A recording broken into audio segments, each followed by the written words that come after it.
Good morning, everybody. It is Thursday in Pittsburgh, Pennsylvania. My name is Adam Bittner, assistant sports editor for multimedia at the Pittsburgh Post-Gazette, joined as always by Post-Gazette sports columnist Paul Zeise for our weekly Zeise is Right video. Paul, how are you? I'm doing good, Adam. How are you doing today? I am great. Back in the saddle. I was out on Sunday. I watched Steelers-Ravens from a different location than I normally do, but good to be back in the saddle talking some Steelers with you. Paul, the thing I wanted to start off this week talking about was the Boo Birds around Pittsburgh. Yeah. They've been out for Matt Canada. They've been out for a few other people. So I want to talk a little bit about, is this a growing trend? What's going on with all of that? Before we do, just a quick thank you to our sponsor for this episode of the podcast, Pella Windows and Doors of Pittsburgh. There's no better place to get new windows and doors installed in your home than Pella, who can help you save on energy costs year-round. Schedule a free in-home consultation with your local Pella Windows and Doors to find the right product for your home and budget. Give them a call at 866-593-1560 to discuss your project further. That's 866-593-1560 to get started planning on your new windows and doors installation with Pella Windows and Doors of Pittsburgh. Paul, yeah, the Boo Birds have been out for Matt Canada. They were out at the game against the Ravens on Sunday. They were out at the Penguins game on Tuesday for their season opener, some chants at PPG Paints Arena. And it's not the first time we've seen this in the last couple of years, or really the last year or so, Paul. Ron Hextall got the Fire Ron Hextall treatment toward the end of his tenure as Penguins general manager. Austin Hedges got a large dose of boos from Pirates fans this season. And Phil Jurkovec, the Pitt quarterback, no honeymoon period for him. He was getting booed by week 2, week 3, I think. So what's your assessment of where the Pittsburgh sports fans stands?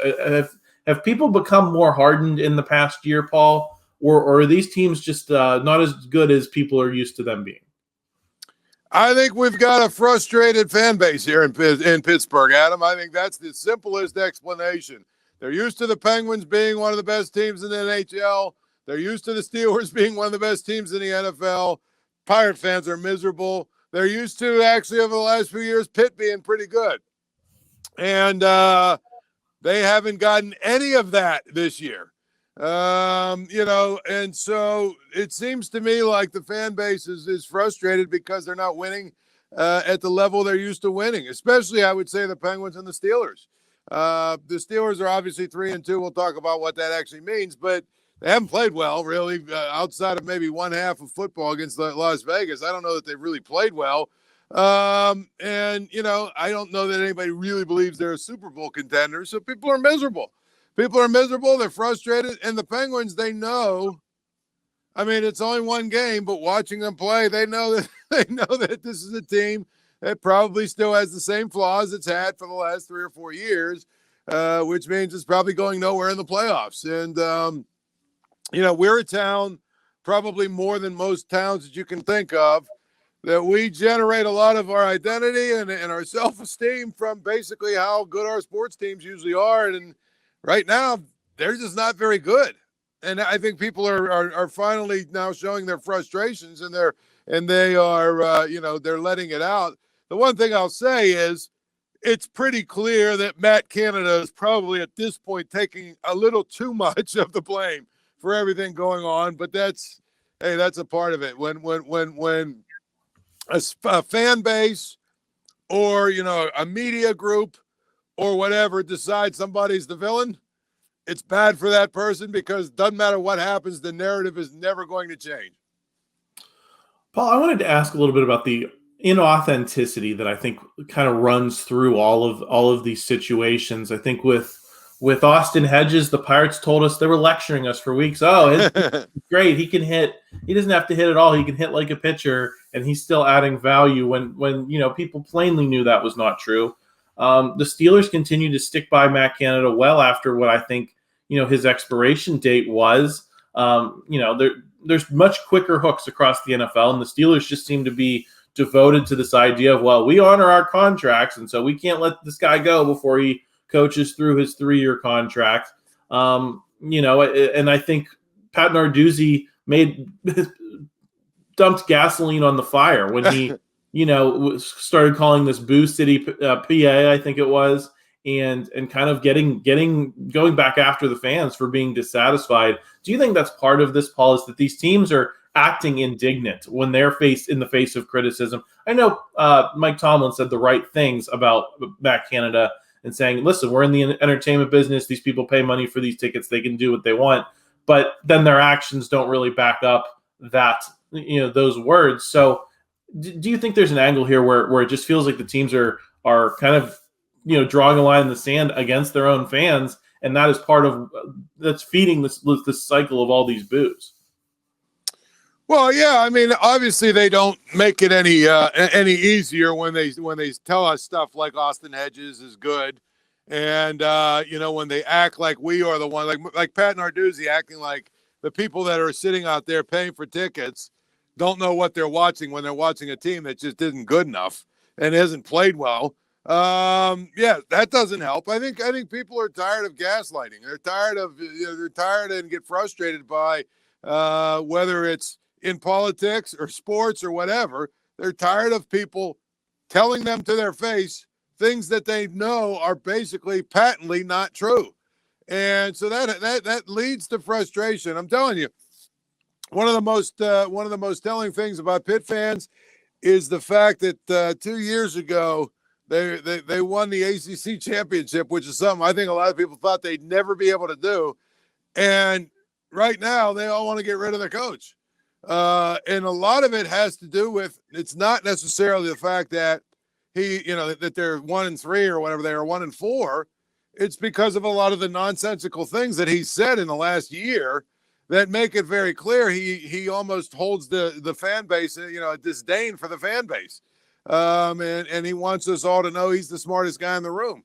Well, that's not going to go over well with your fans. It never is. It's what you create a problem for yourself. And I think that's really part of the story as well. You just, if you're not doing well or not performing well, just be like Mike Tomlin and say, hey, they paid their money. If you've got a guy like Austin Hedges, you don't have to, rip the guy because he's obviously part of your team, but don't come out and try and tell us that what our eyes are seeing is fiction, because it's just stupid. Yeah. Or you just say, listen, we think he's got to play better. We think he can play better. That's a simple way to diffuse it without telling people that they don't know what they're talking about. And so I'm completely with you there, Paul. I think it's a new brand of leadership for some of these teams. And I don't know if they know how to relate to the fans as well as maybe these teams did in the past. And like you said earlier, winning cures a lot. And the Penguins, the Steelers, the Pirates, and Pitt, lately have not been doing it. So I think that's all part of it. Paul, I want to get a little bit more into one other thing real quick I'll say about Pitt fans that's very frustrating for them is that Penn State's playing really well. And their team is not. And then, a year ago or, last year and a half or so, Pitt fans were, all giddy and trying to make the case that their team was better than Penn State or whatever. And their program wasn't that far behind, or maybe, that's probably a really hard case to make right now. So that's part of it as well. But go ahead. Well, West Virginia is also, they're 4-1 and they're favorites this week against Houston. So if they get to 5-1, they're in the mix in the Big 12 as we go into late October and November, which is what you want to do if you're a college football team. Paul, let's do a little Steelers talk, and we'll get into some of these other teams and programs here after the break. What do you make of the Steelers at 3-2 with the offense that they have? I think you can make a case like that they're pretty much where we thought they would be when we were sitting down making our predictions in August, early September. That they were going to be right around that 9-10 win pace, and that's exactly where they are today. It just on what's unfolded on the screen and on the field. I don't think has really lived up to a lot of people's expectations for improvement with this offense, and I think that's the source of a lot of uneasiness, even if the results, the bottom line results are pretty close to what we were expecting. They are a 1-4 team that's been lucky, extremely lucky, and have gotten some really fortunate bounces, and they've been resourceful. You give them credit for hanging in and making plays at the end of these games. They're a 1-4 football team in my mind.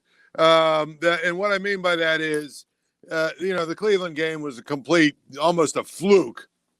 But they got 2 defensive touchdowns. And, of course, T.J. Watt gets credit for making the plays. I'm not trying to take away that. But I think those plays don't happen if Kevin Stefanski isn't just a total moron in that game and some of the things he did in terms of trying to protect Deshaun Watson and some of the decision-making that Deshaun Watson made. And then this Ravens game is ridiculous. I mean, if you're the Ravens, I keep hearing about what a great coach John Harbaugh is. And every time I watch the Ravens, every time, right, without exception, they are the sloppiest, dumbest, most selfish, poor decision-making football team I've ever seen. And they should be 5-0. The Steelers should be 1-4. Instead, they're both tied at 3-2. So the Steelers, this last game against the Ravens, hey, they hung in there, right? They made the plays they needed to make. But, don't try and tell me that in the first 3 quarters the defense played well, because they didn't. The problem is the Ravens can't catch. If the Ravens make a few catches or the difference, I said, there's a difference between Houston game, San Francisco game, and the Ravens game is the Houston and San Francisco receivers actually caught the ball in the first half. So they were down, 16-0 or whatever it was, and then, 20-7 or whatever it was at halftime, as opposed to 10-3. If the Ravens make a couple of basic, fundamental NFL catches and plays, they're up 17-3, and guess what? We're not talking about Matt Canada, not whether he's smiling or not in the press box, because that touchdown is irrelevant at the end of the game. So I feel like they need to get a lot better, Adam, period, on both sides of the ball, because, I feel like their wins have been a little bit just sort of lucky. TJ Watt playing completely out of his mind in 2 of the 5 games, and really in the Ravens game he played out of his mind in the fourth quarter. I mean, really, if you think about it, the first 3 quarters the defense wasn't great. The Ravens were stopping themselves. So they've got to get a lot better, because if they don't, there's enough bad teams on the roster that they can win games like they've won these games, where there's enough bad teams and bad quarterbacks where they can slop together, enough to win those games and sustain themselves and, get themselves to 9-8 so they never had a losing season continues. But if that's the new standard for the Steelers, then I don't know anything about the franchise that I used to know. They are not going to win in the playoffs playing this way. You're not going to beat teams with really good quarterbacks playing this way. You're not going to beat the best teams playing this way. The formula, you know what? Obviously, it can get you to 9-8 or whatever, but they have a lot of work to do on the offensive side of the ball. I think getting Diontae Johnson back will help, but still, they have a lot of work to do. Yeah, I wanted to ask you, you referenced the schedule. They don't face another team that currently has a winning record until week 15. And I think that could be key, Paul, in maybe making that difference between now and then of, can you be a team that can beat anyone come playoff time?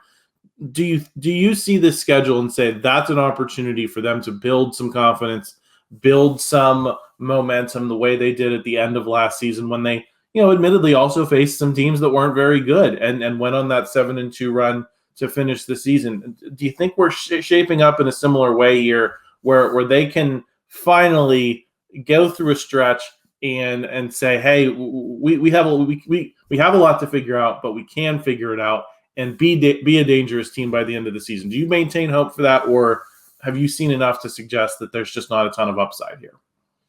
I mean, I think they can get better on offense. That's the key. But if they're going to get better on offense, it has to be week after week after week after week after week. And then some of the teams that have losing record, I mean, they've got two games against Cincinnati, who looks like maybe they've figured some things out in this last game that they played. Obviously, it was Arizona, but still, Joe Burrow has been so bad for the entire season. All of a sudden, he looks like Joe Burrow again. Jamar Chase looks like Jamar Chase. So I don't know, I don't know if their 2-3 record is significant from the standpoint of it's still early and teams are struggling to find themselves. But to me, I think, for instance, their next game is against the Rams. The Rams aren't any good, but they're good enough. So you look at the Steelers and you say to yourself, you got a game against the Rams. It's a game we should be saying, wow, they should win that game. They should win that game. I mean, they're better. But if I said, hey, Adam, put your mortgage down that the Steelers beat the Rams, would you do that? Probably not. You know what I mean? Because at the end of the day, I think the Steelers can beat anybody right now. They could lose to anybody right now. And that's what I mean about the way they're playing and their formula for winning. You know, you're 3-2. You're a 1-4 team that's been fortunate and gotten to 3-2. But if you continue to play the way that you're playing, you're going to lose games you shouldn't lose, and you know your record's going to be what it is. So that's all I say about that. Yeah, I think the Rams are one of those teams, Paul, that is a little bit better than expectations, and I think that's a big part of it too for people. Is this team better or worse than I thought it would be on the top line level? And going back to your point about them being a 1-4 team, they don't look better than we think that they are, and that's the problem with 3-2 is that it's even as they're atop the division and it's right about where you thought they'd be on the bottom line, it's just not been very pretty on the route there. Paul, should the Steelers be looking to the trade market for a center here? I believe the NFL trade deadline is October 31st. I do my weekly PFF grades. Mason Cole has been, I think, the obvious weak link on this line now that Dan Moore Jr. is out of the lineup. Broderick Jones has stepped in, proved that he's capable. If there's a move you'd like to see them make, is that the one, or is it? Are we going to go back to the well here with they could use another receiver? That's the one I would make. I think finding a center at this point is difficult. You know, I don't know that they have another option on their roster either that's going to be better than Mason Cole. But I'm telling you, Adam, that's I've said the same thing for 6 months about what they need. And we've seen it. I mean, part of their offense's problem is I don't know that they have a whole lot of guys that scare anybody. And that's a problem, you know? And I'm not saying you're going to go out and get a burner or go out and get some, but you need to get one more good receiver. One more guy you can rely on. And so that's what I would do. I just don't think it's realistic to find a center right now that can, replace or be better than Mason Cole. You just have to hope that he gets a little bit better to the point where, and maybe having Broderick Jones playing now, right? Maybe Ciamalo gets a little better and all of a sudden, they're able to cover up some of the deficiencies of Mason Cole. But I just don't know that it's really all that realistic to think you can change centers right now or even go get another center and it's going to work. Yeah, Mason Cole ranks second in the NFL in pressures allowed. Not a good place for him to be. They need him to be better if they're not going to be able to address that in terms of adding someone else. Paul, last Steelers question I got for you here. Diontae Johnson's expected back for this Rams game. What do you think of what he can add to this offense? Can he make a noticeable difference? We saw him play, I think back to that those first couple drives in Tampa Bay during the preseason, how good he looked and how that was, in addition to Kenny Pickett looking good, Diontae Johnson looked like his old self. Do you have a level of optimism that he can kind of be the missing ingredient here? Well, he'll definitely help because I think the one thing he does is he runs pretty good routes, and for the most part, he'll catch the ball. He's not a home run hitter, but he's what I'm talking about in terms of what they need at receiver, where he's a guy that can get himself open. He runs good routes. He's reliable. He's somebody that Kenny Pickett has, a little bit of a rapport already with. He gives them a better player than, when I looked out there at times in the Ravens game, I swear to God, it was Miles Boykin and Calvin Austin and some of these guys. And it's like, that's not good enough. If you have Pickens and Diontae Johnson, and then, say your third guy is Calvin Austin, now all of a sudden you got something to worry about with Calvin Austin because, they have to worry about the other two guys more than him. He's probably going to be, manned up against somebody that's not good enough to cover him. So my point is, yes, it'll make a big difference, I think, having Diontae Johnson in the passing game, just from the standpoint of it will give them one more receiver who is really competent and capable of making plays. Yeah, I agree, Paul. We are going to get into some Pitt talk, some Penn State talk, some MLB talk. Before we do, just want to thank a couple more of our sponsors, Goldberg, Persky, and White. If you were diagnosed with mesothelioma or lung cancer, call your local attorneys at Goldberg, Persky, and White. For over 40 years, their firm has represented thousands of lung cancer and mesothelioma victims. Call 1-800-COMPLEX or visit gpwlaw.com for a free consultation. Also want to thank Propel Schools. Propel's 13 public charter schools in Allegheny County build a solid academic foundation for lifelong learning, and offer more personalized instruction at every level during your child's kindergarten through 12th grade education journey. Give your children the quality education they deserve. Learn more and apply at Propel Schools by visiting propelschools.org. Paul, this is a big week for Pitt, I think. Christian Veilleux finally getting the call at quarterback, and you're going against a ranked team in Louisville. If you're going to make a push to make a bowl game here, you have to make up for that loss to Virginia Tech a couple weeks ago at this point. The team that was one of the teams you're supposed to beat, which means now you've got to beat a team you weren't expected to beat. You've got a new quarterback. You've got a new look to kind of throw at the Cardinals this week. What's the level of importance for this Pitt team in terms of, if not winning, showing that you can compete with these good teams on the back half of their schedule? And B, what are your expectations for Christian Veilleux as he steps in for Phil Jurkovec? Well, I would say this. Didn't he say yesterday to pronounce his name Christian Veilleux? But anyway, that's the first thing. I don't know. His dad pronounces it Veilleux. He pronounces it Veilleux. So you decide what it is. Here's the thing, Adam. They have 4 losses already, don't they? Cincinnati, Virginia Tech, West Virginia, and North Carolina. They have 4 losses. They still have to play at Notre Dame, and they still play Florida State. I mean, anything can happen on any given Saturday, but I don't see how they're winning either of those games, right? So if they basically have to win every other game on their schedule in order to get to, be 6-6 and get to a bowl game, which means they have no margin for error here this weekend, and if they play against Louisville and they lose, fans aren't going to want to hear, their effort was good and this and that and everything, because guess what? It means they're really probably staring 4-8 or 3-9 in the face, and that's one thing I will say about Pitt throughout all of this nonsense that has gone on from, the way they botched the firing of Walt Harris to the way that they, total comedy of errors after they fired Wannstedt, and the hiring of, Haywood, and then the hiring of Graham, and then the hiring of Chris, and then he leaves. And you had all of that stretch. The one thing that Pitt has always done, really, if you look at it, they've basically been able to hang in there. They haven't gone to the 2-12 or the 2-10 or the 3-9. They haven't, been completely incompetent. The bottom has never fallen out. They had a 5-7 season, right? They had a 5-7 season when they had a bunch of stuff happen to them, and they had a ridiculously hard schedule. But other than that, they've been able to, keep their head afloat and go to a bowl game every year for the most part. They haven't had the bottom fall out. So that's why this is really an important game. It's an important stretch for them. They have to be able to get this thing back on the rails. Yeah, and I think seeing something, I'm going to go with Veilleux if that's what Dad said. I saw Noah Heil say that's what he's going with. So I think you want to see Christian Veilleux say, hey, even if this season isn't going to end where you want it to, there's a reason for hope. I mean, I think that's important too, Paul.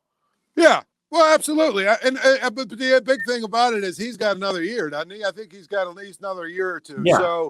So yes, hope would be the thing if he comes out and plays well down the stretch, and they don't make a bowl game, but they win some games down the stretch. Yes, you can sell that because he's coming back. You wouldn't be able to sell that if you kept Jurkovec in because he's not coming back. And it's like, well, you got to start all over again next year. So it'll be interesting to see how they play down the stretch now. Like I said, they are 1-4. They have 7 games left. They got to go 5-2 down the stretch in order to get to a bowl game. So, I mean, figure that one out if you can. But especially when they've got Notre Dame and Florida State. But yes, if they go 5-2 down the stretch and get to a bowl game and Christian Veilleux plays really well, yeah, then you can sell the idea that, hey, next year we'll be right back at it. Paul, some headlines up in Happy Valley this week as well. Penn State gets their new Big Ten schedules for future seasons. Lots of USCs, lots of Washingtons, lots of Oregons. It's very jarring to look at still. But James Franklin also made headlines, Paul, because he was asked about throwing the ball deep and why doesn't Penn State do it more just for the heck of it. And why are they not trying harder, in the opinion of this reporter, to kind of replicate that 2016 offense when, Trace McSorley was throwing nukes all over the field, and James Franklin basically saying it makes my skin crawl when you ask that question. And, if you talk to any quarterback, it's always about, take what the defense gives you. Teams are not giving Drew Aller the deep ball right now.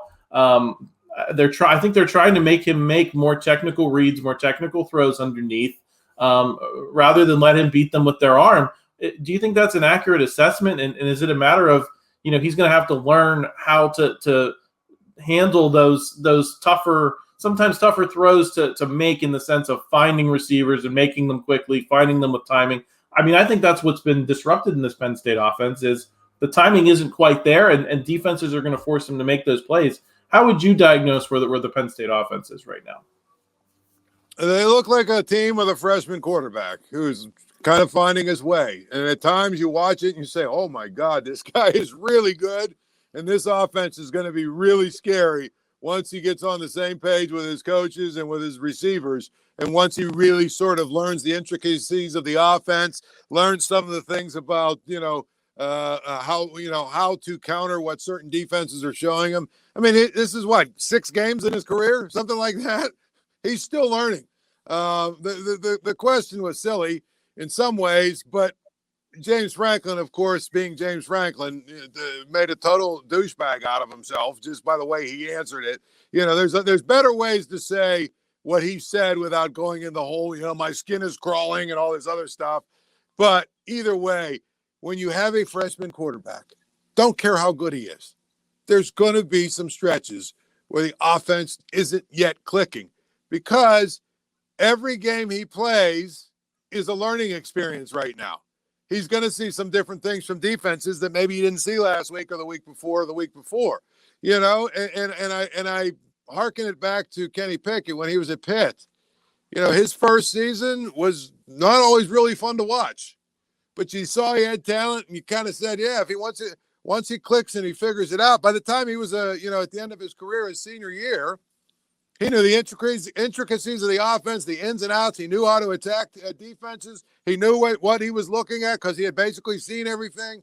That's really what's going on. It's just you've got a freshman quarterback who's learning, and I look at that offense and I say 4, 5, 6 games from now, that offense is going to be really, really hard to deal with. Once this kid really gets comfortable, that offense is going to be really good, really, really, really difficult to deal with. Yeah, I can see that. I think the big thing for me, Paul, is look at these Penn State receivers. Who are the guys you think are going to make some of those plays? Is there a Chris Godwin on this roster right now? Is there a KJ Hamler? Is there a Jahan Dotson? I think Keandre Lambert-Smith has been, exceeded my expectations for him. He's been a solid number one, but I don't look and see a lot of guys that you can just throw the ball up there to and have a lot of hope that they're going to come down with it, even if you're calling those types of plays.